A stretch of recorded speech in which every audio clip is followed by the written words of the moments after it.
Welcome back to Loose Frame Podcast. I'm your host, Tyler Martin Olich. Joining me as always, I'm Hillary Weber. And I'm Jesse Brock. Good morning, ladies. How are you? Good morning. I am really good. How are you? I am spiffy.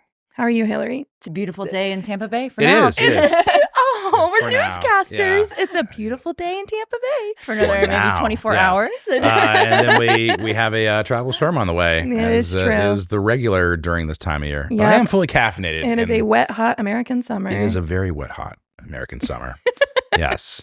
Yeah. Speaking of news, though, Oh, yeah. this guest has been one of my most anticipated guests to talk to Who because is our guest today, Jesse? it is Jeff Fay, and he is the photographer for Tampa Theatre. He also is a photographer with a long history of freelance photography, in journalism, and you're going to learn so much about him. But how we know him is from working Tampa Theatre events, whether it's Film Tampa Bay Presents, which is our quarterly series.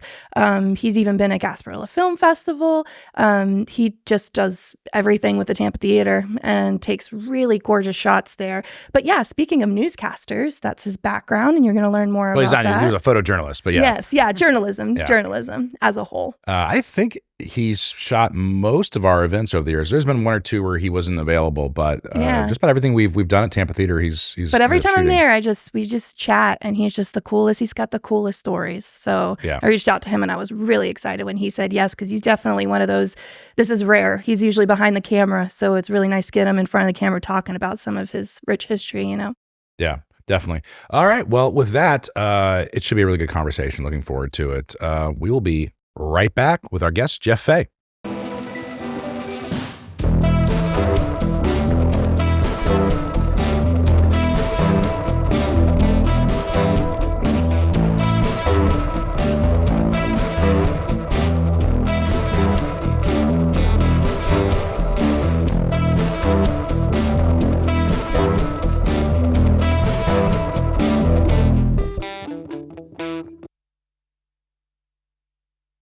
Welcome back to Loose Frame Podcast. I'm your host, Tyler Martin Olich, and joining us now is our guest, Jeff Fay. Hey, Hey, buddy, how are you? doing great. How are you? It is a lovely Friday right before a tropical storm is coming barreling down on us here in Tampa, Florida, but we got some time, and it's actually nice weather out today. So, It's beautiful. well, that's relative to whether you like heat or not, but so you are a photographer, a friend of Film Tampa Bay. We first connected with you, I think, with our interactions through Tampa Theatre. Correct. But I like to start with like the Reader's Digest question, because I like dating myself, because no one knows what Reader's Digest is anymore. But give us a little bit about your background. In 7th grade, I was at this camp in Massachusetts, and I took a photo course. And the first time I saw a print come up in the developer, just kind of magically come out. Yeah. I'm like, that's it. I know what I'm going to do. And since that time, I've been shooting professionally right out of high school. I was working for newspapers and moved to Florida and ran photo labs for professionals. Tampa, as you know, everybody comes down from up north during the winter, including photographers, because you can't shoot year round up there. So back in the film days, they needed to process film. So I was good at printing. So did you grow up in Massachusetts? I'm a Navy brat. Okay, but so you were all over. I was all over, but my from junior high to high school, I was in Massachusetts, then upstate New York. So. And the camp was up in the Berkshires? Yep. Yeah.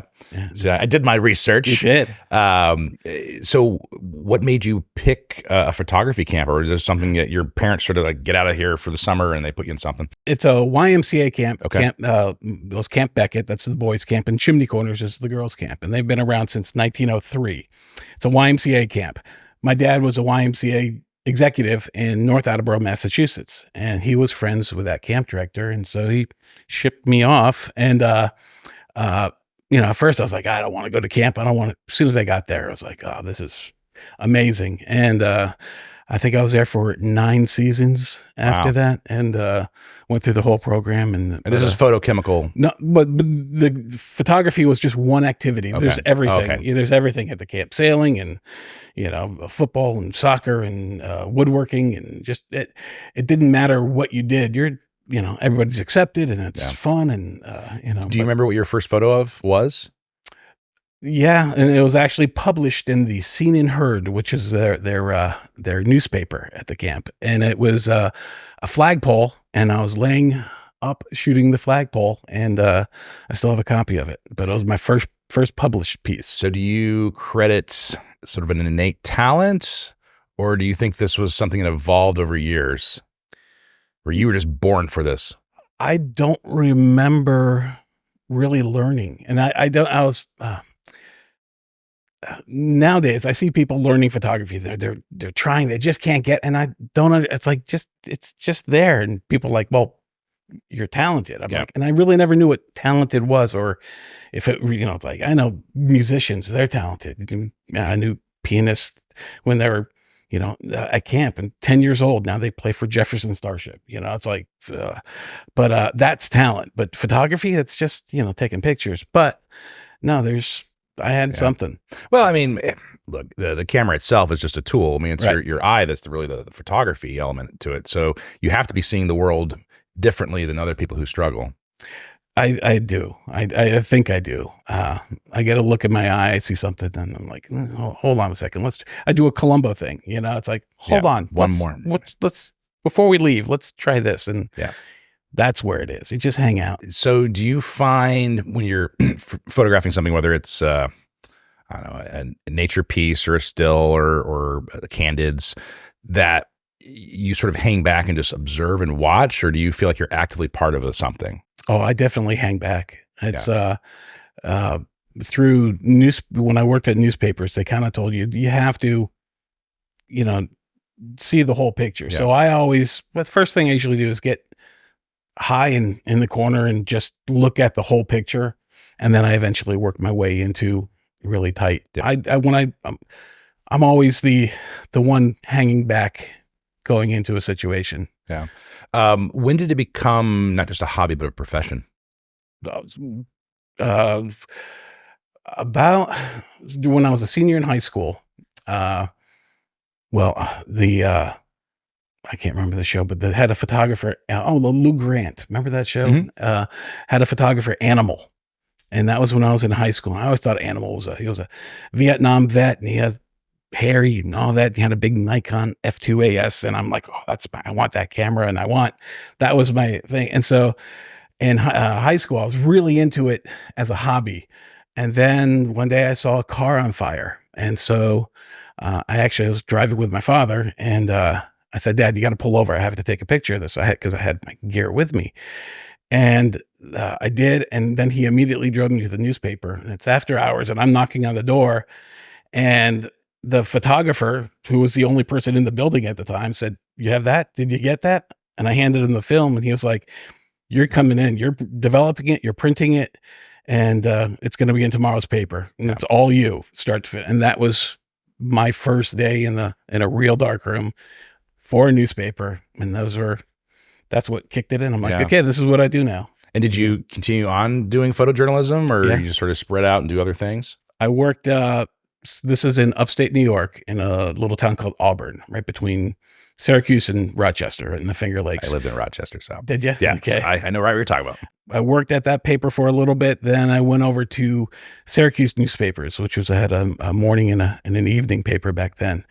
And so I worked at those for a while. Then I got cocky, because I thought that's what everybody did. As soon as you graduate high school, you're working for a newspaper, and that's what you do. So I was like, hey, I really want to go to the St. Pete Times. So I came to Florida in '86. And what was it about St. Pete Times? I mean, coming from, yes, you traveled around a lot for, being a military brat, but like, why St. Petersburg, especially when you were from the north? Was it just the cool weather? How did you even know St. Petersburg was a thing? My parents went to St. Pete High. Okay. So, I didn't know that. Yeah. Right. So were you like vacationing here a lot, or just like, that was a place my parents always talked about? My oldest brother was going to USF, and I remember visiting, and it was just amazing. And then my other two, I have 3 older brothers, and one by one, we all came down here. And one winter, my parents were up on the Finger Lakes, and the furnace went down, and they're like, all our kids are in Florida. What are we doing? So my parents moved back to Florida. But that's how I got here. My brother was in school, and it was fun. And so, and the St. Pete Times was an incredible newspaper. It was just, the Pulitzer Prize winning photographers, and just the images were amazing. And I'm like, that's where I'm going. And, but I was a stupid kid. I didn't have a degree. I didn't have any, so I couldn't get past the HR department with my portfolio. And Which is so- weird because what degree do you need for photojournalism other than having the eye and the willingness to go to where the news is at? Right. I'm 20 years old, 2 newspapers, UPI and AP. I've shot it a lot, everything. So I went into the lab business, and which was good because that helped me with the transition between, I was in there for like 15 years. So I watched, and I was part of the transition between digital and, film and digital. And I watched all these other pros around me stumble and fall, and I saw their mistakes, and, they weren't mine. So I learned from theirs, and it was just a really neat learning experience. And I was also starting my family at the time. So it was also freelancing and family, that's really pretty rough nowadays. Yeah, it is, But, especially nowadays. Yeah. yeah. Was there a favorite journalistic story that you remember covering and like, wow, that really sticks out in my mind, or a photo you took when you were pursuing photojournalism that just it's imprinted in your head, it's never going to go away? That's a tough one because I like so many of them. Not at the actual photos I took, because I'm critical of my own self. But those situations, there were so many, and they're so different from each other.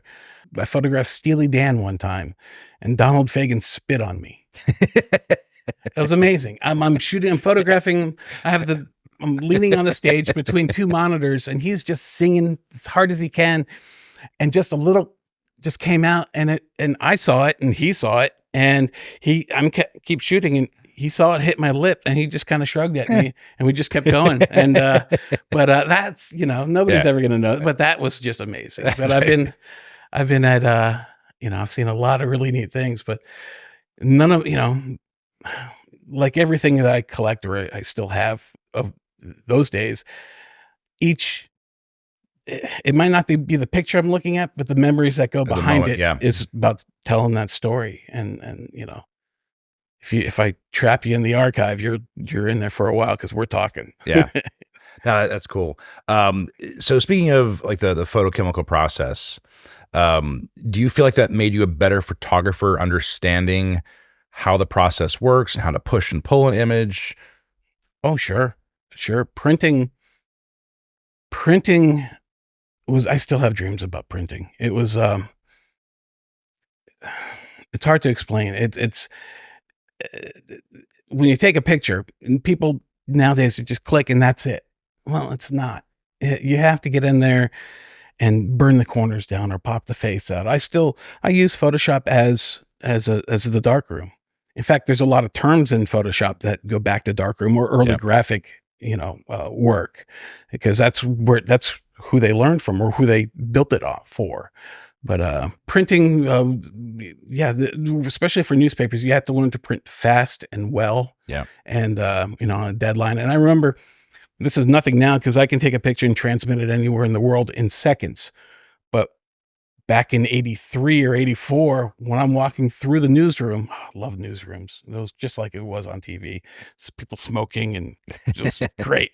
But rewinding my camera, the film, and in 6 minutes, I had a print on the editor's desk. It was wet.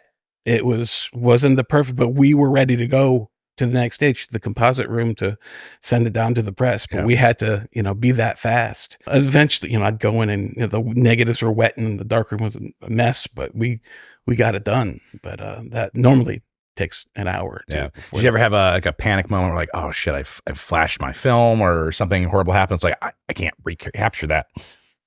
I forget the name of the player. I was living down here, and the newspapers would hire me freelance, spring training and stuff. And there was a baseball player that I went to photograph, and I think he's a Hall of Famer, but I just don't recall his name. But I'm photographing him. I'm just doing a headshot, and he was going from he just got into the Syracuse AAA farm team, and there's a chance of him going up. And so Syracuse, they wanted me to photograph him. So I'm like, okay, we'll just shoot some. And so I'm shooting. And I'm like, man, this roll is taking a real long time. And then I checked it, no film in the camera. wow. And so I, just kind of turn around and go, I'm going to change lenses and we're just going to shoot a few more. And so I think I got 3 frames off before he just Had to go. wandered and Got good recovery though. yeah, I got the gig, but it was just going too well. But yeah, there's times where things just, fall apart, but it's all recovery. Do you think photographers starting now in the digital space don't have the patience or the curated eye that someone who started out on film, where it's such a process to edit, and you really have to. You sort of have to do it photochemically or in camera, right? You can't really manipulate things after the fact too much. Where now someone go in and Photoshop something and it's like, well, I didn't get it quite perfect, but I can change it now. That's not necessarily true. Ansel Adams, if you looked at his contact sheets, even of his like the half dome or that, they're nothing special. It's what he did in the darkroom that changed the world. Any photographer coming up right now should, or anybody that's in a film or TV or whatever, look at what they did in the past. You don't have to base anything on it or copy it, but just learn what they did, and it will help you eventually. The photographers that went from glass plate to film, the glass plate guys were like film people, so there was that with digital and that with iPhones and that's what's changed everything recently. It wasn't just digital photography. It's that everybody has a camera and a nice camera. Thank God most of them don't know how to use it well. Thank God. But, keep you employed. Yeah. So you mentioned Ansel Adams. Was there photographers growing up that as soon as you got interested in it, that you started looking at and really paying attention to, that you still are inspired by today? Every one of them. Any photojournalist from the 70s or 80s, I was in. But Ansel was a good one because my photo teacher in high school was a big Ansel Adams fan, and he tried to teach us the zone system. The zone system was what Ansel came up with, and it's about exposing and developing and how you can change those. It's like what it says on the film pack is just a suggestion. That's kind of, don't count on it. You just do your own thing and make it work. But he was way more technical than make it work, and that's just me. So learning from seeing what Ansel did, he was. I forgot the question. I'm sorry. No.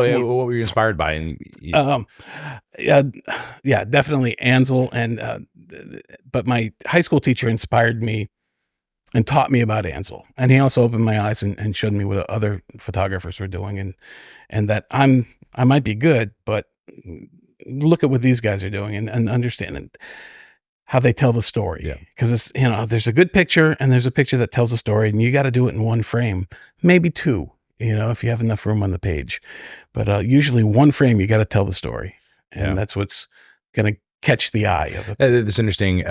We had a Bob Layton, a famous comic book artist in here, and we were talking about the economy of time over the course of a page, right? Right. You got to tell a story, but you have 6 frames to do it in, and you really have to be able to distill a moment or a sequence of events into that 1 frame to really make it work and convey the image. And I think the same thing's true in photography. Yep. Yeah, most definitely. Yeah. But photojournalism is also a team sport. There's the editors, and there's 2 types of editors, that at least there were back in the day. One guy that they have the page already laid out in their head or physically laid out, and they're waiting on a picture. And so they're telling you, it's got to be a vertical picture because that's the hole I have in the page. It's vertical. And you go to an event, you can't just lock yourself into a vertical picture because the world's horizontal. And so that's how we go.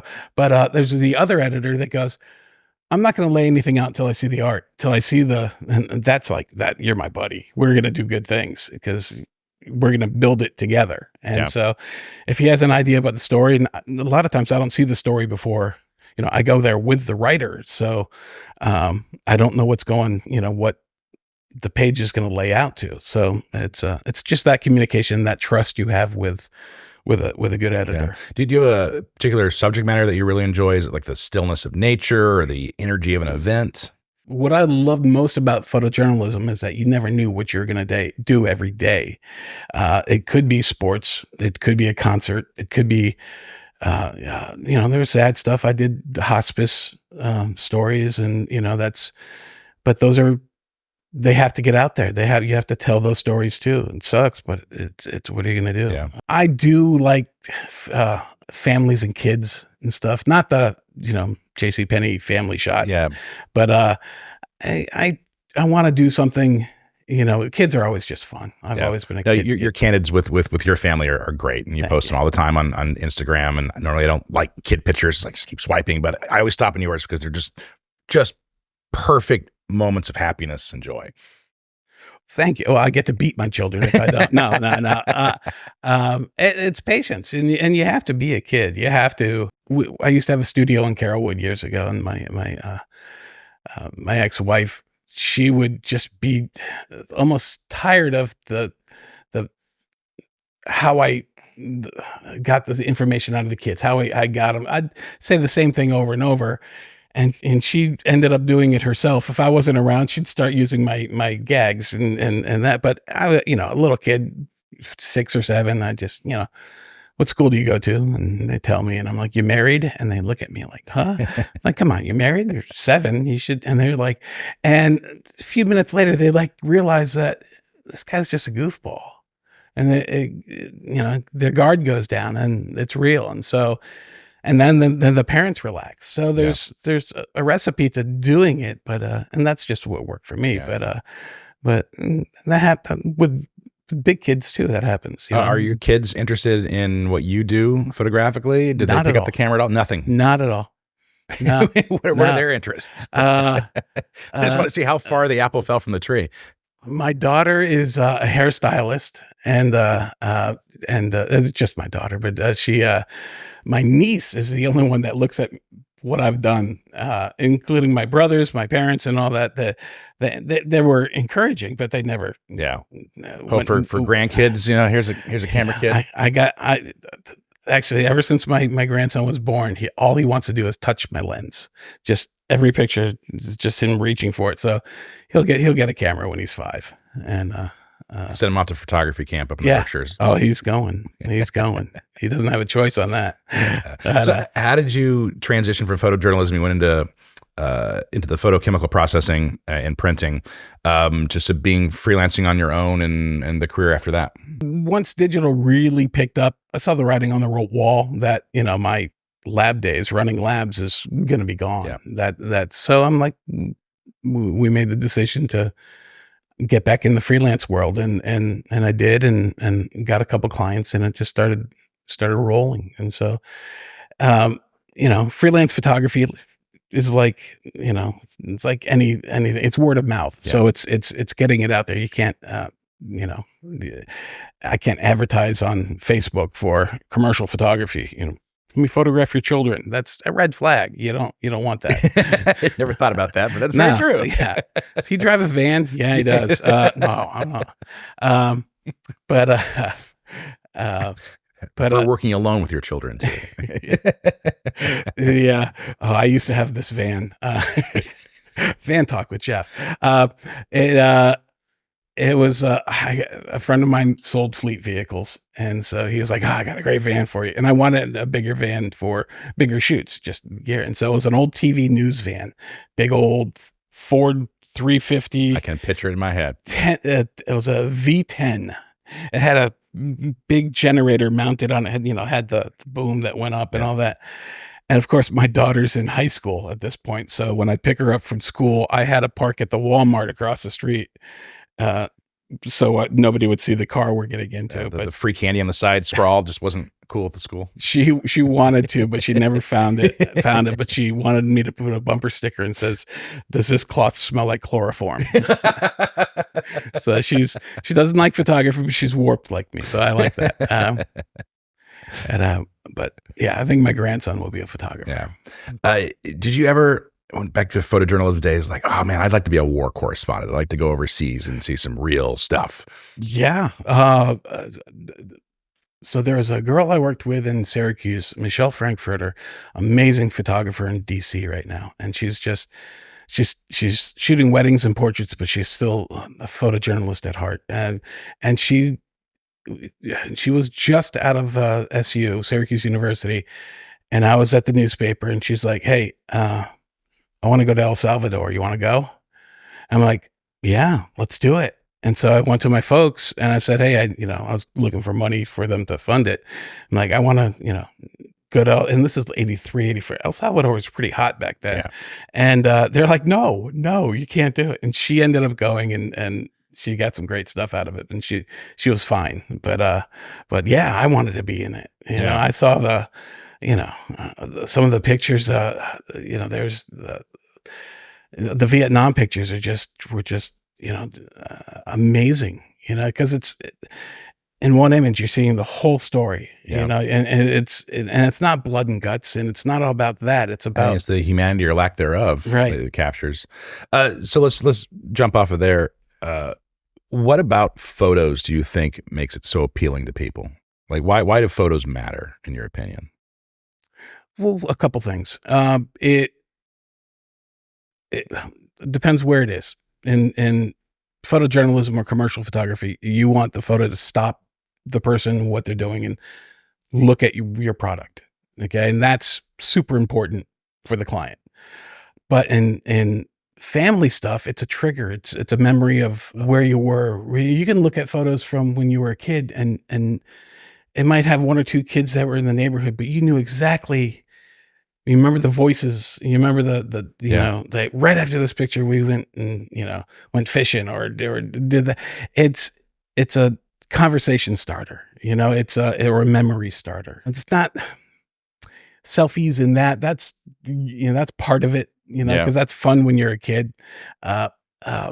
So back to my daughter. When I had the studio, I had a big iMac, and that had what was that? You could take your own picture with it. It had a name. I can't. And people were screaming in it. But photo booth. Thank you. I had photo booth, and my daughter would just love it. She was in 5th grade, and so I have almost a terabyte of her photo booth, and now she's a mom, and so of course I send them to her at random. And she's not embarrassed about them now, but she was for a long time. But and so I still send them. We're of a certain age where there was family photos everywhere, right? Because that's how you experienced photo. You had to print it out. Right. And now we're in a digital age where it usually doesn't leave your Instagram or your Facebook. Do you think we've lost something? I mean, I was just trying to find a photo of me in grad school, and I realized that it was on a phone that I got rid of 2 years ago, and there's no record of it anymore. Yeah. No, it's because people don't have negatives. They don't have photo albums on the shelf. Yeah. And that's super important. I think you need to, for the pictures you like, put them on the wall, or put them in a book, give them to someone, print them.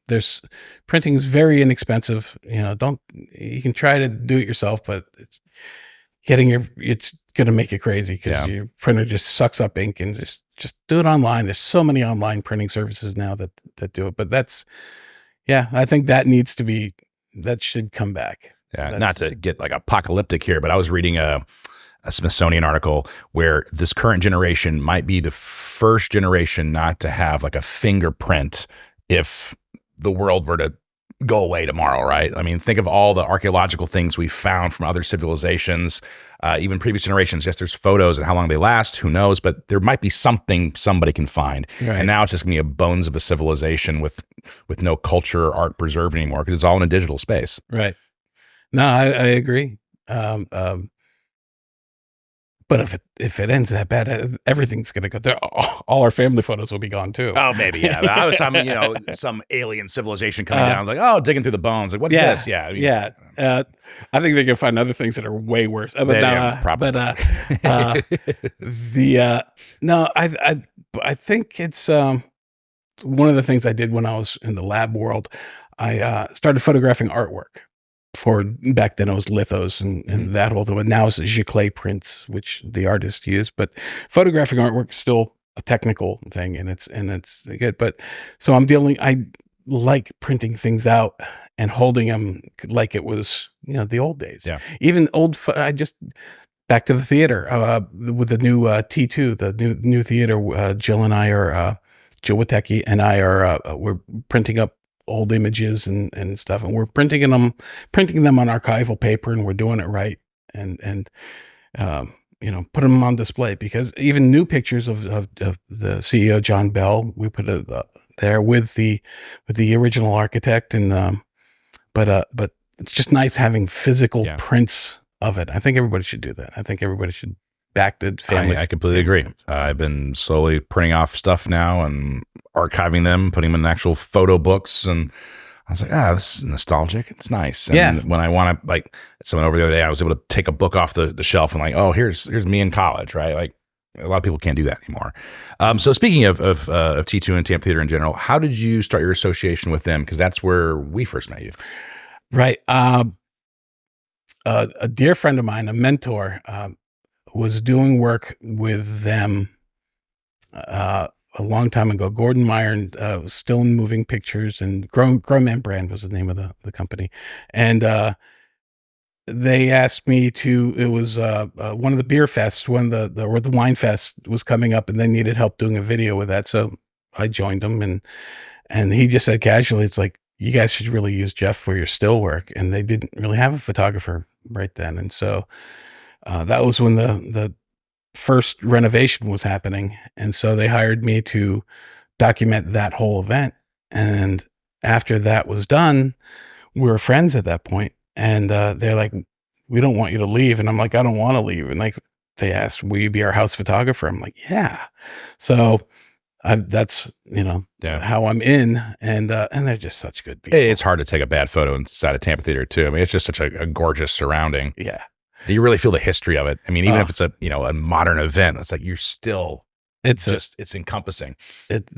I still like watching the people walk in there for the first time. Yeah. It's holy mackerel. Yeah. And my favorite is when they come in and the mezzanine sort of blocks most of, or I guess the balcony blocks most of it if you're down the mezzanine looking up. And then they walk past that, and all of a sudden it's like, oh my gosh, look how big this room is, and look at all the different things. Yeah. I'm a big fan. If I see somebody trying to take a picture, a selfie, especially in that situation under the mezzanine, I'm like, walk out a little further. Yeah, I'm like, go down to the stage and turn around. Yeah. Do it that way. And I get, I make eye contact with them later on in the show, and they're like, oh yeah, that was way better. That was the shot. But I remember we were walking with Gina Davis, and she's like, oh, this is nice. And I think it was Jill or John. I was like, no, keep walking. And she went underneath the balcony and looked up, and just like a static arrest. Like, she was like, wow, like, look at this. That was a cool moment. That was cool. I had some time with her in the green room. This is right after COVID, but she was still COVID shy. Yeah. And so we're in the green room, and she was signing like 1 billion balls. She didn't for the meet and greet. Baseballs. I should clear that up. That was a bad turn of phrase. She didn't want to shake anybody's hand, and that's what meet and greets are. So they got a bunch of baseballs in the league of their own kind of style. And so I'm back in the backstage green room photographing her signing the balls, and she's talking with John. Then John leaves, and it's just her and I. And the last thing I want to do is be that Chris Farley character. Remember when you were in Field of Dreams, or League of Your Own, and there's no crying. Remember that? Remember the car went over the cliff? Yeah, Brad. Yeah, I'll talk to anybody backstage about anything other than what they do, and they kind of like it. And so I'm talking to her, and she's signing balls. I'm like, hold on, I told her I want to do a wide angle shot of you doing it. And so I go turn around, changing lenses, and I turn back, and she's changing all the balls. I'm like, what are you doing? She's like, the signatures all have to face the same way. She's helping me. And I'm like, you don't have to do that. I'll do that. She's like, we're right here. You're people. Yeah. I'm like, she's like my favorite person in the world right now, just because that connection. She was very down to earth, very cool. Is there any other, not to make this about celebrities, but any other special moment at backstage at Tampa Theater that you can remember that was like, oh, this is no one else is going to have this opportunity, and this is really something I'm going to remember? I had a nice conversation with Jay Muse from Jay and Silent Bob, which I'd never thought I'd have in my whole life, but we just had just a great conversation, and just basically sitting on a curb, he's smoking a cigarette, and that before people flanked him. But there's I get a few moments with just about everybody that comes in there. I photograph a marquee shot, so we have to sneak them around the building with security and police. And we're at the bank across the street, so I get the marquee and stuff behind them, and we have to do it quick because everybody will, jump in. But it's just neat moments, just seeing them again themselves. Yeah. But I've had good ones, I've had bad moments, but it's all, you just treat people like people. I don't think I treat them any differently because they're stars, except Casey Affleck. He's the one that I fanboyed out to him for one moment, and a Boston guy, and I grew up outside of Boston, and he did a skit on Saturday Night Live at Dunkin' Donuts. Yeah. And I told him, it's like, you were everybody I went to high school with. And we were like the same age. He's like, what school do you go to? And I told him, and he's like, he told me his, which was maybe 20 miles away. And then we just started talking about growing up in the 70s and 80s in Boston, outside of Boston. And it was neat. But he was the only one I fanboyed out to. Yeah, he was really cool too, because he even took time he didn't have to do this. It was during the kids' summer camp. The film camp, yeah. And he was like, I'm just going to stop by and talk to these kids. Yeah. Completely unsolicited. It was like, hey, this thing's happening. And he's like, I'm doing that. That was really cool. I think he even walked in by himself. He did. He like walked from the hotel over. Just came over and just hung out with the kids for an hour. That was awesome. His wrinkly shirt and the whole bit. It was great. He was a good guy. Now there was a lot of people I photographed, not so nice people. I won't say the name, but there was a very, very famous A-lister comedian that was playing at a local venue. It wasn't the theater. And normally when you're shooting musicians and bands and stuff, I get the first 5-10 minutes, and then they kick me out. Yeah. Or then I just enjoy the show, really. But I can't photograph anymore, and that makes sense because they don't want to. They want to prepare and do things, not worry about that. Yeah. Right. They want to make sure that they're looking good for that time. And if you can't photograph a band in the first few minutes, come on, get out of there. But I had 1 minute with this celebrity, and I'm like, okay, I can photograph him in a minute. And so he comes out on stage, and he stands behind a chair, and I was the only photographer there. He found me and stared right down the barrel and didn't make a move for 1 minute. Gave me nothing. Gave me one picture. Intentionally. Yep. And the crowd is going nuts because they just thought he was being silly. And then at 1 minute, the security guy said, okay, Mr. V, you have to go. I'm like, okay. And as soon as I turned around, he's like, hello, Clearwater. I'm like, So, but no reason for that. Yeah. He could have just had fun, and I could have made good pick. I didn't have any interaction with him before or after, so That was just him being an ass. yeah, but Happens. It happens. So you've lived in the Tampa Bay area for a long time now. Yeah. What year did you move here? 86. Okay, so you're basically a Tampanian. No, I'm from Boston. I get it. There's something about Boston and actually Weston. I'm still very attached to the camp. I've been on committees and boards and that. And for years and years, they were a client. I'd go up and shoot all their marketing stuff, which is just an excuse for me. They still have like a film component or photography component to their camp? This year, I found out was the first time photography wasn't an activity. And it's difficult to do. They were doing film all the way up to the end. Yeah. And it's gotten just so expensive to do it, especially if you have 20 kids that are trying to print, and you don't want to go to digital because you don't want to give them screen time, and experience nature actually and what you're doing. Yeah. There's no electricity in the cabins, but we want you to stare at this computer and for that makes sense, but sad. It is. But they'll, it's just one of those things that passes. They still have riflery, but that's fun. I bet, especially if you're 5, 6, 7, 8 years, whatever it is. Sure. I heard your parents aren't going to let you do this, but have a gun. Yeah, enjoy. Loosely supervised. Is there something uniquely photographic about the Tampa Bay area, whether it's the history or just the topography? I mean, what makes Tampa Bay special to photograph? I think that answer will change every time you ask me. Just coming here today, I'm standing in your lobby and I'm looking out the window, and I just remember the first time I came here, there was a submarine right there. Yeah. There used to be a submarine parked on the Hillsborough River. It was, yeah. So that was something, you know, you photograph that, but the skyline changes, there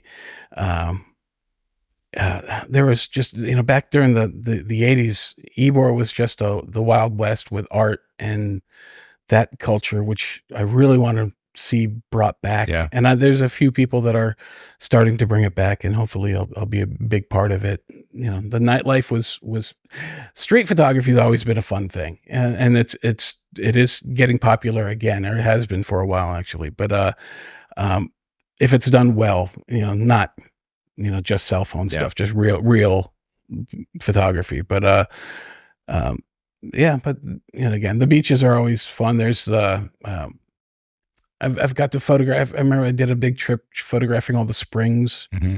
And then I've always wanted to, and I think I've passed this. When I first moved to Florida, I wanted to do a book on the old motels and the old roadside attractions.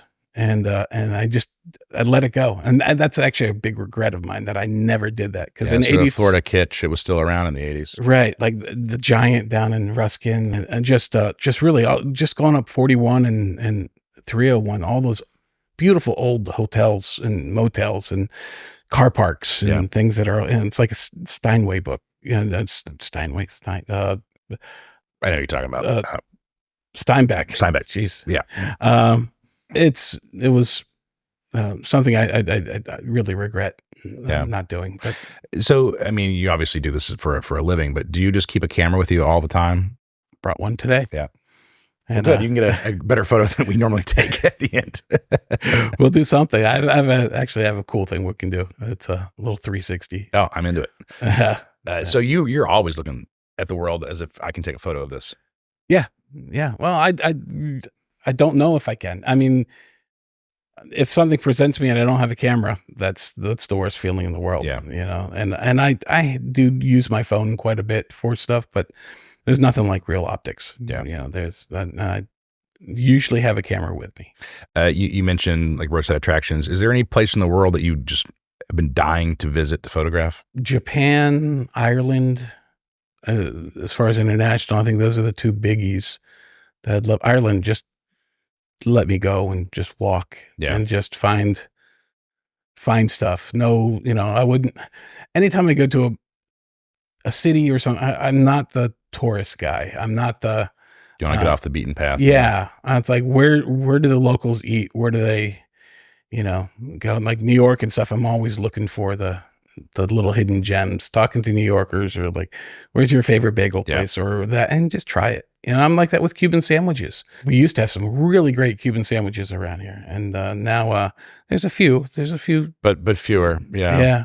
But my favorite one left a long time ago. It was over off of Gandy. It was what was it? Vince's, and it was an Italian family, and they were making their Italian version of a Cuban. And it was great. Like I've never had anything better. Yeah. There's a place on Florida, Nebraska, up in Seminole Heights, called Nancy's. And it was always fun because I was like, Nancy's, he makes the best Cubans, because it was named after his daughter, but we just called him Nancy. And those are the best. But going back to getting up the beaten path, there's a photographer friend of mine who did a show at the Emerald of all places, which is one of the diviest bars in all of St. Pete. But she'd gone around and taken photos of all the dive bar bathrooms in the Tampa area. That's cool. And it was great because they're all incredibly seedy. They were just beautiful photos, but she didn't put where the bathrooms were, right? There was no identifying features anywhere. And it was kind of embarrassing as I walked in there in the show and I was like, I know every one of these bathrooms. Like, what does that say about me? But yeah, there is something interesting about getting off the beaten path and just seeing the world as the locals experience it. We were doing a shoot in Tarpon Springs once, and it was for one of my clients, a big RV company, and they had a magazine a few years back, and it was about drivability, seeing the stuff that's around you, and you have to worry with the smaller art, you can get in and out. So we're in Tarpon Springs, we're doing all the touristy stuff, and this little Greek man, old man, he's just very obviously hitting on my art director. You know, not a shot in the world, but He was 90. I swear to God, he was 90. But He was going for it. He was going for it, and she was cracking up, and they were having fun. It was a game. But he had mirrored sunglasses and a members only jacket, and it wasn't that long ago. It was maybe 10, 15 years ago. It wasn't. That was an old jacket, and he's like, "You should take my picture, camera boy. You should take my picture." And I'm like, "Why should I take your picture?" He goes, "Because I'm famous and I'm pretty." And I'm like, "Okay, well." Okay, let's. And so we're under an E. The light was actually kind of nice, and so I shot a couple off. And I'm like, take those mirrored sunglasses off for a second. And these steely blue eyes just jumped out of me. And that was one of the, there's been a few times where I'm taking an image and it doesn't feel like I'm taking in the image. I'm like Out of body experience. Yeah, and that was like the National Geographic, the Saudi girl. Yeah. That it was like that. I'm like, oh my God. And so we shot it, and of course we used it in the magazine, but it was, you wouldn't have known it if we didn't have a conversation, or or if we weren't off the beaten path a little bit. And go hang out, sit down, and watch everybody for a little bit. It's how you learn. That's good advice. So let's switch to that right now as we're coming toward the end of the podcast. You had your own way of growing up and interacting with film and learning your way. Looking at people getting into photography now, let's say there is a 6 or 7-year-old who's not listening to this podcast. Maybe their parents are, right? Like, what should they be doing? A couple things. Don't waste a ton of money on a camera. Spend it on the lens and the other gear, because you're going to trade those cameras out every few years. So don't buy the best. Don't buy the biggest, meanest. You're not going to use it. People are still using glass from 40 years ago. Longer. I have a lens that was made in the 60s that I use all the time, and it still fits my Nikons. But yeah, it's to take a business class. If you're in school for this, take business. That's real important. They don't teach you that in the photo classes. They don't, how to make an invoice. Don't, in the business class, they'll teach you not to buy the big camera. So, and when you're shooting, keep your horizon straight. Let's just do that. That's a biggie. No Dutch angles. Like, let's get away from that. No, just keep them straight and vertical. That's all. Because that's my biggest pet peeve. Good advice. So obviously you're freelance. So let's do some plugs here. Where can people learn more about you, Jeff? You can go to my website, jeffa.com, or Instagram, jeffa.com. Or find me on Facebook. Yeah, definitely follow Jeff on his Instagram. You're constantly posting stuff in there, and it's always really interesting and joyful. There's a lot of personality and whimsy to your photos, if I can say that. Do you have any upcoming events or anything you're really looking forward to for the rest of the summer here as we wind things down? No, summer's usually pretty quiet, but I have some stuff up. Nashville trip, shoot some art. I have an art project going on, helping some boys up in Nashville, and that's always fun. Yeah.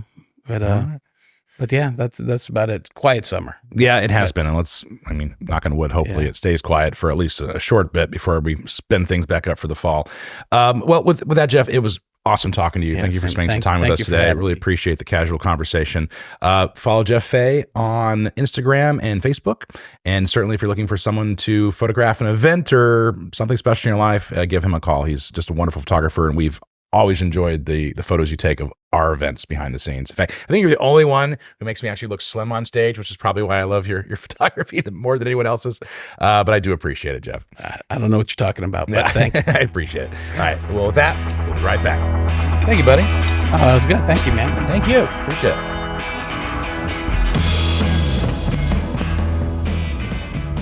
And welcome back. That was a great interview. What'd you think, Hillary? I loved it. It was fantastic to hear about some of his experience working nationally, working here in Tampa. Yep. Yeah. Me and him both, he and I am a journalist. I know grammar. Both got our starts at St. Pete Times. So when he was talking about it, it was just pretty reminiscent and nostalgic, and made me proud that that's where I got my start too. I wrote 5 articles for them in the Pasco County section of the St. Pete Times, freelancing. When I was in my undergrad, I actually wanted to apply to be an intern with them, but they were coveted as like one of the top 10 publications nationally. So when he was talking about the St. Pete anymore. Well, right? they're now the Tampa Bay Times, but it's the same organization, that transferred over and just changed the name. Everything's Tampa Bay now. Everyone like, And we love that. I love that. It's over there. My first job was working for the Sun Sentinel over in South Florida. So I also got my start kind of in news and I did the photo camp thing. So there was a lot of it that I identified with and was like, oh, yeah. I worked for MTV News briefly. Really? Yeah. How was that? That was miserable. Some of the worst years of my life and memories. Yeah, it was awful. What did you work? What was it, a show? Well, no. I mean, someone's got to write Kurt Loder's lines, and people were sent out everywhere to do. I'll be honest, I do not know who that is. Okay. Kurt Loder. Very, very old and tired, and I'm just gonna. It's not that long ago. Dig my It was like grave. 2000s. I know what 2010s. MTV is. Yeah. I know MTV. Been around for. They killed the radio star. I think 42, 43 years. Yeah. They did kill the radio star. And they also killed music videos. They don't exist anymore. Yeah, the whole industry's dead. But no, like Always keeping things up. It was like spring break was huge. And this is back. You remember Carson Daly? Yes. Okay, so it was like That TRL Live, and it was Spring Break Forever. Yeah. It was Spring Break Forever, y'all. To steal a line from our local favorite movie, Spring Breakers. But I was running around on the beach and like, hey, say something stupid. I mean, that's basically what the job was. Okay. But I did some cool interviews. It was like on the cusp of kind of reality TV a little bit. No, it was just, you Or it was need more B-roll news and stuff to segments? cut back and forth to, and that's basically what we were doing. But I had some good interviews with some cool bands, and that was when there was a lot of like traveling shows at the time. So it was like Family Values Tour and Beyond 2000, and You were doing like Warp Tour? yeah, Warp Tour, Anti-Warp, which was a St. Pete thing at the time too, and all kinds of things. But yeah, cool. I interviewed some cool bands. I'm actually really upset that I was too young to kind of embrace the Warp Tour era, because Dropkick Murphys live in Warp Tour like 2006, what I would give to be a part of that, to be in the crowd for that. Yeah, I mean, it was cool. I mean, I got to see one of Fatboy Slim's like first concerts here, and he was like on like the D stage, right? And it was right before, he sort of kicked it off with, what was it, Between the Gutters and the Stars, I think was the name of his like big breakout album here in the US. But there was some cool opportunities. I got to interview like Scott Weiland, Stone Temple Pilots, and like Static X, Stained, bunch of different bands. But yeah, but they weren't all terribly friendly. In fact, a lot of them weren't. But I get it. They're just coming off stage. They're hot. They're tired. They don't want to be talking to journalists asking some asinine question, which most of us were. It's just whatever the simplest question is, just to get a sound bite for things. But yeah, do I regret it? Yeah, wasn't a great time. Transitioning from springtime and spring break to summer camp, Jeff had mentioned that he was part of a photography summer camp that was very impressionable to him. So I was just wondering if either of you had an experience like that with a summer camp or another camp that maybe introduced you to a new skill that you found a love for. Absolutely. When I was in high school, just like Jeff, I did photo camp in the summer at the Palm Beach Photographic Center. And so I had always been interested in theater and music, and that really brought in like the visual side of things. And then that's what led to working, for the Sun Sentinel, and then eventually, developing an interest in film. So I looked up, Sun Sentinel is the #1 publication. And Tampa Bay Times is #2 in the state of Florida. I looked that up while he was talking. No competition, right? No pressure. Yeah, and it was a great experience to be like 15 years old and working like in a newsroom with a real editor who's holding you to real standards and wants real writing and real headlines. Like that's the best place to get that kind of experience. You don't have that same thing if you're like on a high school newspaper, like. Yeah, that's so cool that it kind of like led you there through connections. That's awesome. What about you, Tyler? I hate camping in general. Even a summer camp as a kid, you didn't do anything like that? No, I was never a fan of it. And the one summer camp I was sent to was like a cowboy camp way up in the mountains in Colorado. And all I did was shovel horse shit. Oh, for like 2 weeks. Free labor? It was free labor. Yeah, that's basically awful. what I did. Like, I don't think we even got up on the horse that I can remember. That's not right. And literally, it was just like wake up in the morning, like, clean up the stables, clean up the barns. And I shoveled shit for a summer. And I was like, that was my camping How old were experience. you? I don't know, I was probably 11, 12, maybe 10, 11, 12, somewhere in that range. Yeah. And I was like, this is miserable. Yeah. And even up in the mountains, it was still like, you know, there's mosquitoes and like it was an actual cabin with no electricity. And it's like, I don't like any of this stuff. I have to go to a communal shower every morning. No, I'm not I can just camping picture an fan. 11-year-old Tyler being like, this is horseshit. Like, Yeah. and protesting. And it actually is. That's why I'm shoveling. Pun intended. Yeah. So no, I didn't do any camping stuff like that. Yeah. No. Well, I will clarify. We didn't actually like go camping for photo camp. Oh, Like, I didn't I think went you did. home Yeah, to yeah, sleep, and then yeah. we went to the photo center Oh. every day and like walked around West Palm Beach. I guess. It was not like a sleepaway camp Yeah. I where went we to- had like a dark room in the woods and There was no photography at my camp, but I did go to a camp for a week and we did horseback riding. That's where I found out that I loved horseback riding, and I did it for 6 years growing up after that Really? camp. So what you're saying is you were super privileged because you got to get on a horse. Yes. I didn't. I just got to And sit we there learned how and to shovel it. sail. And I did sailing those are the only two too. things that I remember. But there was like a slew of activities for the week, and it was really fun. It was the only summer I went, though. So Yeah. it must have been expensive if it was the only summer I went. I think I did that one camp and I was like, I'm never doing anything associated with camping again, whatever that means. Like, no, never. I'm over it. Yeah. And to this day, I don't go camping. I do. Do you I like go it. glamping? Do I go glamping? If a glamping is a Ritz-Carlton, then yes. But no, I wouldn't even go in an RV. I don't want to be out there. And it's funny because I like going out in nature. Yeah, you like But road trips. but I like and very specific nature. I like the desert where West. there's no mosquitoes, there's no humidity, you're not sweating to death like you are in a lot of places in the South. Like that's what I enjoy. But take me out in the woods somewhere else, like And here you are in shoot me in the Florida. head. Yeah. with like 120% humidity. Mm. Yeah, I make wise choices in my life. Yeah. What can I That's say? something we didn't ask Jeff about photography and photographing things outside in Florida, the humidity in your lens, and like how do the elements and battling the elements either, you know, I don't know. Yeah. Kind of slow you down. This or- isn't photography necessarily focused, but we were shooting a movie here in Tampa Bay, and this was at least 12, 15 years ago. But it was right when really digital was starting to take off, and Ari had put out their first Alexa camera, and we were one of the first shoots to get a hold of a couple of these bodies.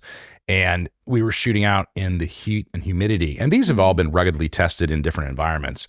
But we were trying to start the cameras up, and it was getting error messages that there was nothing in the manual that even mentioned these error messages. But at the time, Ari had a huge headquarters down in Miami. So we were able to call them up and be like, hey, what's going on? And they're like, we don't know what that's saying. Like it was like, Interesting. don't know what's going on. Anyway, it was such a big deal, and it was a very large movie. We actually put a PA on a private plane, flew them to Miami to trade out the bodies and fly it. I'm saying bodies, I mean camera bodies, right? I mean, there wasn't dead Thank you for people. Yeah, clarifying. thank you. Fly them to Miami and then fly them back with two new bodies. I figured out. And what it was they were overheating. Wow. I mean, they had done rugged testing, but not in that kind of humidity, that kind of heat. And it was probably 98, and the feel like was probably 115.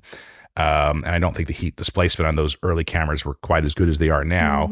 I don't know anyone having that kind of issues today, but yeah, that was just something that here's a brand new camera. We've never used it before. And it's like, what is going on? What time of the year was that? Oh, summer. Summer. Yeah. Yeah, we don't our summertime is a slow season for us. Not a lot of people are shooting over the summer, but Yeah. our winter time is gorgeous. And so. we had another issue. I don't know how we got on this tangent, but like we had these atmospheric balloons that have lights inside of them that they can sort of float to provide atmospheric lighting. And we got enough helium tanks. The company that makes these actually came out to operate them for us.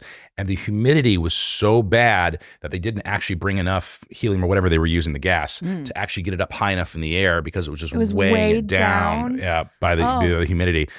So we ended up spending all this money on these lights that we didn't actually get to use because we couldn't get them up in the air high enough to be of any value. So there's definitely, I mean, that's true anywhere you go. I mean, you go, some extreme photography or filming up in the mountains or in cold places, there's always environmental issues, but there's definitely something specific to filming in the South and the heat that you kind of need to prepare for. Yeah. Yep.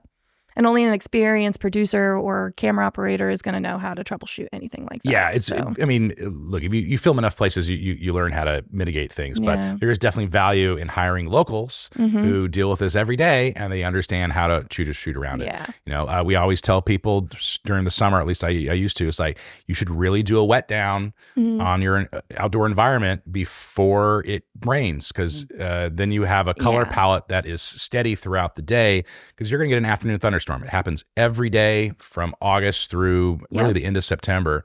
I should say mid-July through the end of September. And the rainstorms come in and out in 5-10 minutes.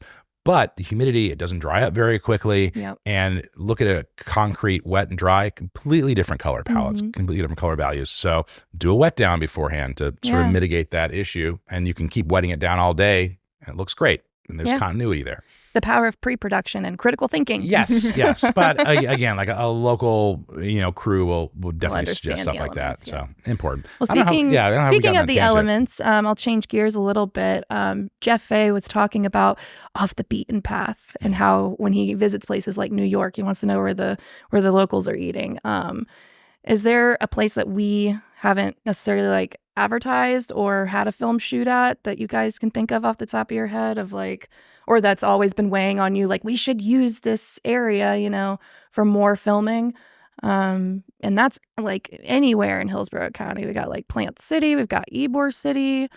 Fort Lonesome, and it's hard to get out there. Fort Lonesome is the southeasternmost corner of Hillsborough County, and it's just kind of past Sun City Center, right before you get into like Bradenton area. But there's nothing out there. It's basically a 2-lane road intersection. There's a small little convenience store, not even a gas station. It's a convenience store.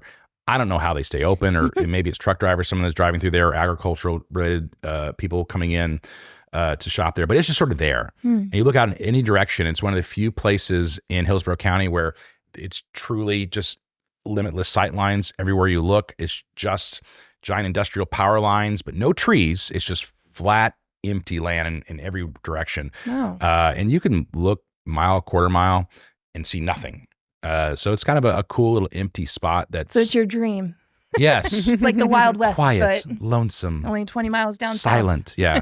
But yeah, I mean, it's a little hard to get to because you've got to go around the bay to get to it, or go under the bay and come back up. But it's a cool little spot. If you've seen our location, our original post-COVID video we did, the commercial, there's some cool shots from Fort Lonesome. But otherwise, we've never really had a shoot that needed that kind of look. But and yeah, it's not there. totally impossible to get down there because Miss Peregrine's Home for Peculiar Children, the Tim Burton movie that shot. Yeah, every day they were shooting. They were in Sun City Center. So I mean, honestly, so it's a 20-minute drive from downtown Tampa, but it is a little. It's out of the way. The beaten it's path, off the beaten path, which is what you asked. Yeah. So that's my pick is Fort Lonesome. Okay. What about you? I think we have some hidden gems, especially for photo shoots that people, like, I don't know if they just don't use them and they don't know that they're out there. One of my favorite spots is River Hills Park in Temple Terrace. It's gorgeous. It feels like you're out in this like swamp. They've got all like the cypress knees, and there's a boardwalk that goes around this sort of lake and swampy area. And there's like wildlife and old curled like oak trees. It's really beautiful. And I don't think I've ever issued a single permit for like a photo shoot at that park. Interesting. So, I wonder if anybody's ever shot there. Not to my knowledge. Yeah, so. I can't think of anyone has. Yeah, I mean, look, people get comfortable going back to the same locations because they know the logistics of it. They know how easy it is to permit for it. So I do think there's a complacency sometimes just to like fall back in the same locations that you've used in the past rather than casting a wider net. But Hillsborough is a huge county with so many different looks. And some of our most popular locations are so versatile. Like Birdie and I were doing a social media shoot in Curtis Hickson Park. And when we were walking across the bridge from Kylie Gardens back to Curtis Hickson, she looked back over like where the bridge is going over, back that angle going towards downtown. And it kind of looked like LA. And I was like, man, because normally we can kind of like pass for New York City or anywhere USA, Midwestern. But yeah, I was like, wow, this does feel like LA. She's like, I don't think I've ever seen anybody shoot this angle before. I'll show you guys a picture. I took a picture of it. Yeah. But yeah, I think that even just exploring, the popular locations and kind of, freshening up your, like Jeff was saying, having an eye for it. And the more you shoot, the more you're going to look for different looks, you know? Yeah, and think creatively about how you can use them differently than everybody else, even if it is a location like Curtis Hickson or the Riverwalk that people are using all the time. Yeah. Yeah.